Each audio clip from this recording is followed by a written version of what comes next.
What we're going to do now is look at some more fundamental utilities on Linux, including things like listing the contents of a directory, which is what we're going to start with.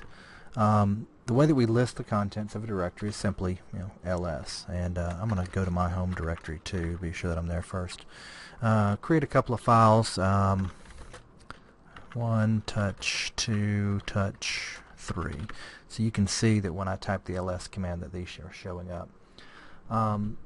We use ls, which is the list, to output the file name listed in the current directory. Now, we can also instruct ls to provide more information by passing options and arguments.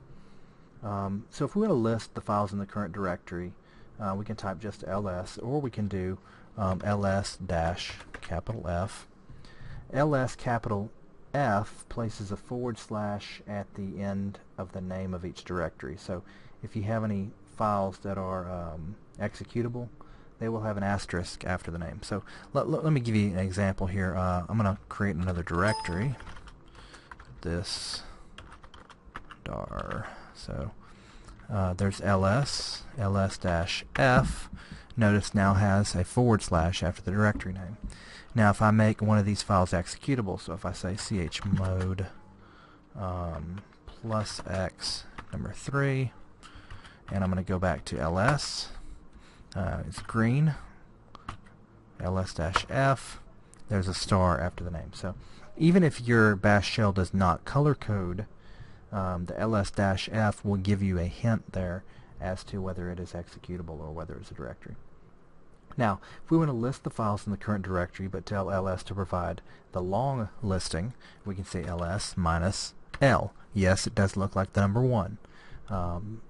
But that is actually the L. And see, there's a difference in the way that ls lists the directory contents when you have the -l, or long listing format.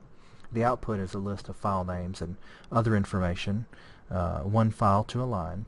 The important part on each line is the file's access permissions and other data about the file.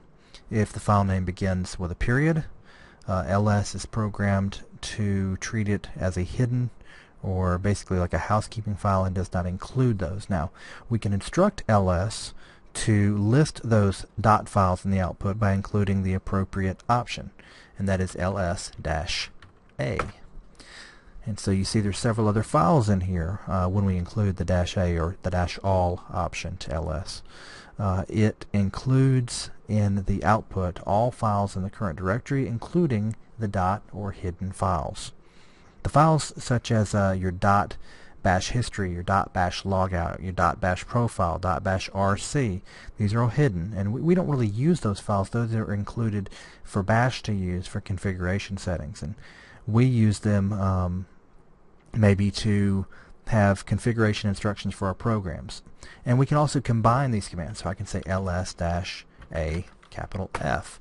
And again, we're going to see other directories like the dot, the dot, this dir, all of these are directories because of the /, the executable file, the one with the star. So all of these are ways that we can use ls to give us more information. So -laf and ls-la, all these are commands that we use quite frequently. So hopefully this gives you a little more insight to the way that you can use ls, and look forward to seeing some of the stuff that you come up with for this.